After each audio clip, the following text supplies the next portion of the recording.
എൻ്റെ പൊന്നു മച്ചന്മാരെ കുറെ നാൾക്ക് ശേഷമാണ് ഒരു വീഡിയോ ഇടുന്നത്. ഇന്നിവിടെ അറബ് ന്യൂ ഇയർ ആയതുകൊണ്ട് അവധിയായിരുന്നു. എന്നാൽ പിന്നെ ഇന്നത്തെ ദിവസം വീഡിയോ ആയിക്കോട്ടെന്ന് വെച്ച് രാവിലെ ഉറങ്ങി എണീറ്റപ്പോൾ ഒരു സമയമായി. ഞങ്ങൾ പ്രവാസികൾ ഒരു ദിവസം ഓഫ് കിട്ടിയാൽ അതങ്ങൾ ഫുൾ ഉറങ്ങി തീർക്കും. കട്ടിൽ എന്താ പഠിച്ചോനേന്ന് പറഞ്ഞ അവസ്ഥയാണ്. എന്ത് ചെയ്യാനാ? അങ്ങനെ ഉറക്കെണീറ്റ്, വെറുതെ ഉറക്കെണീറ്റല്ല, വിശന്നിട്ട് എണീറ്റതാണ് ഗായ്സ്. അങ്ങനെ ആദ്യത്തെ ആചാരം പല്ല് തേപ്പ്. അങ്ങനെ ക്ലോസ് പേടനെടുത്ത് ബ്രഷ് പതിച്ചു. ആ റൂമിൽ ഞാൻ വെച്ചൊരു ചെടിയായിരുന്നു, നോക്കാൻ ടൈം ഇല്ലാത്തതുകൊണ്ട് അതിന്റെ കോലം തപ്പിങ്ങനെയായി. അപ്പൊ ഇങ്ങനെ പല്ല് തേച്ചാലോ? പല്ല് തേപ്പ് കഴിഞ്ഞ് ഇനി നമുക്ക് കഴിക്കണം ഗൈസ്. സമയം നോക്കിയപ്പോ എന്റെ പൊന്നെ 2 മണി കഴിഞ്ഞു. രാവിലത്തെ ബ്രേക്ക്ഫാസ്റ്റും ഉച്ചയ്ക്കത്തെ ലഞ്ചും ഒരുമിച്ചാക്കാന്ന് വെച്ചു. പുറത്തോട്ട് നോക്കിയപ്പോ എന്താണ് വെയിൽ. ഞാൻ ഡോറൊന്ന് ഓപ്പൺ ആക്കി കാണിച്ചിരുന്നത്. നോക്കി എന്താണ് വെയിൽ. പുറത്തിറങ്ങി കഴിഞ്ഞാൽ മുട്ട വരെ ഓംലെറ്റ് ആവും.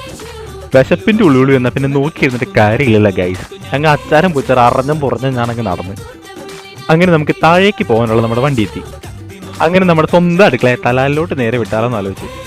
പുറത്തിറങ്ങിയപ്പോൾ ഈന്തപ്പഴം എന്തേ കാഴ്ച കിടക്കുന്നത് നിങ്ങൾ കണ്ടിട്ടുണ്ടോ? ഞാൻ കാണിച്ചു തരാം കേട്ടോ. നോക്ക്, ഇത് നന്നായിട്ട് പഴുത്ത് കഴിയുമ്പോൾ പറിച്ചിട്ട് നമുക്ക് തന്നെ തരും കേട്ടോ.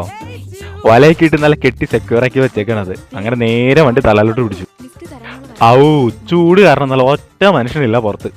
അങ്ങനെ അവിടെ എത്തി ഞാനൊരു ഊണ് പറഞ്ഞു. ദാഹിച്ചിട്ട് വയ്യ. ആദ്യമേ കുറച്ച് വെള്ളം കുടിച്ചു. പിന്നെ ചോറെത്തി, സാമ്പാറെത്തി, കൂടെ നല്ല മീൻകറി എത്തി, കൂടെ കളറാക്കാൻ ഒരു മത്തി വറുത്തതും പറഞ്ഞു. അങ്ങനെ വിശപ്പ് സഹിക്കാൻ വയ്യാത്തതുകൊണ്ട് എല്ലാം കൂടി ഇട്ട് ഞാൻ അങ്ങ് കുഴച്ചങ്ങ് കഴിച്ചിട്ട് പുറത്തോട്ട് ഇറങ്ങി. നല്ല പൊടിക്കാറ്റ്. സൂക്ഷിച്ചു നോക്കിയാൽ കാണാം, നല്ല ചൂടും നല്ല പൊടിക്കാറ്റും. ഇനി എങ്ങനെയെങ്കിലും ഒന്ന് റൂം പിടിച്ചാൽ മതി എന്നുണ്ടായിരുന്നുള്ളൂ. അങ്ങനെ നടന്ന് നമ്മുടെ റൂമിലെത്തി.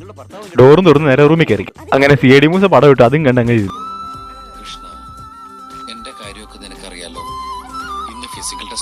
അങ്ങനെ വൈകുന്നേരം കുളിയൊക്കെ കഴിഞ്ഞ് ഒരു ചായ കുടിക്കാൻ പോകാനുള്ള പോക്ക്. ഞാനും കൂടെ വരയ്ക്കണ ഒരു ചേട്ടൻ. ഇന്ന് ലീവായതുകൊണ്ട് ഐക്കോമാളി തിരക്കേടില്ലാത്ത നല്ല തിരക്കൊക്കെ ഉണ്ട്.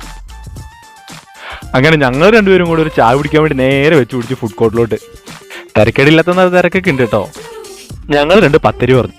2 ചായ നല്ല ചൂട് പത്തരിയും പറഞ്ഞു. ഇതാണ് ഫുഡ് കോർട്ടിന്റെ ഉൾഭാഗം. ചായ കുടിയും കഴിഞ്ഞ് ഞങ്ങൾ രണ്ടുപേരും നേരെ ഐക്കോമാളിന്റെ മേളിൽ കയറി. ഇന്ന് ഓഫർ റേറ്റിൽ കുറെ സാധനങ്ങളൊക്കെ ഉണ്ട്. എന്താണെന്നറിയാൻ വേണ്ടി ചുമ്മാ കയറിയതാണ്. സാധനമൊന്നും വാങ്ങിയില്ലെങ്കിലും സാധനങ്ങളുടെ വില തിരക്കുന്നത് മലയാളികൾക്ക് പൊതുവേ ഒരു ഹരമാണല്ലോ. അങ്ങനെ അതിലെ തപ്പി നടന്ന സമയത്താണ് കണ്ണിൽ പെട്ട എന്നാൽ RC ബൈക്ക്.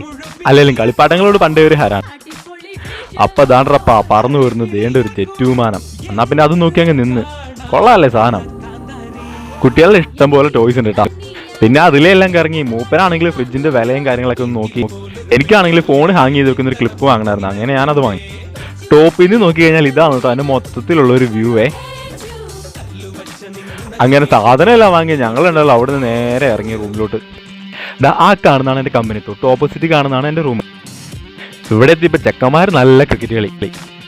പിന്നെ അവന്മാരോട് കൂടി കുറച്ചു നേരം നല്ല തള്ള കേട്ട